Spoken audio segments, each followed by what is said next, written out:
All right, so for number 3 in the points on prayer from our traveling pilgrim, uh, tonight's reading is actually, I think it's beautiful. It's quite exciting and unusual. It's not something that you're normally told in spiritual life. And of course, anytime you're told something that's quite blanket and wide open, there's always some caveat and there are some little nuance that involves a lot of work. And actually, tonight's not that much different. But for number 3, he says, pray and do not labor much to conquer your passions by your own strength.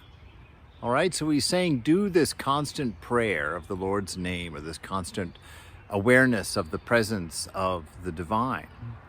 And don't worry too much about getting yourself under control, about, taking care of all of your attachments and all the things that have to be controlled in the mind and body for someone who's, engaged in spiritual life in a serious way. He's telling you to chill out a bit. And he goes on, he says, prayer will destroy them in you, for greater is he that is in you than he that is in the world, says the Holy Scriptures. So he's saying that the reason is because by bringing this awareness of the presence of your own divinity, to the presence of God within you, as that awareness expands, as your consciousness expands around that ideal, that this power of divinity that's in you is greater than the power that your body and mind have over you.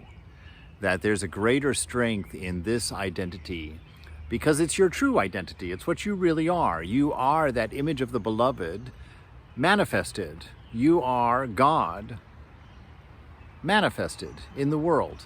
Of course, we're under a delusion that we're a body and mind, and so we don't behave very godlike. We run around trying to take care of the body and mind, which is always very narrow and very focused and very, constantly needy and always self-oriented, in a very small kind of way.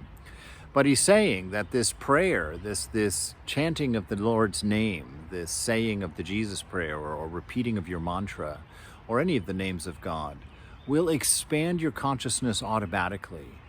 And if done with a certain amount of earnestness and sincerity, will take care of everything else that's going on in your spiritual life that you need to take care of in order to transcend, to move forward. He makes another reference here. He says, St. John Karpathisky teaches that if you have not the gift of self-control, do not be cast down, but know that God requires of you diligence in prayer, and the prayer will save you. So don't let your failures in spiritual life wear you down, get you into a despondent or depressed state, thinking, God, there's no way I can do this. There's no way that I can achieve these things. And you give up.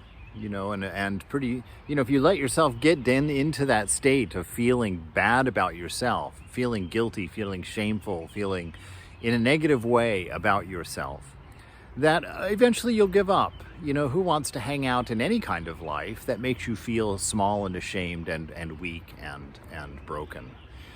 And so he's saying through the power of this prayer, this relationship that it opens up with the divine within you, this intimate space with your own true self that begins to spark and glow and radiate your natural love, that image of God within you. That keep your eyes on that. Don't keep your eyes on how you're doing, on your achievements or your non-achievements in spiritual life, or don't keep a checklist of how well you're doing.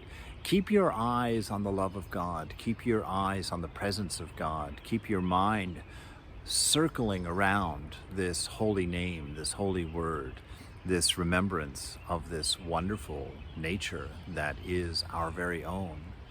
And let that move you toward transcendence.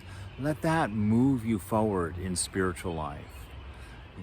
You offer yourself to the prayer and let the prayer carry you home to your highest ideal.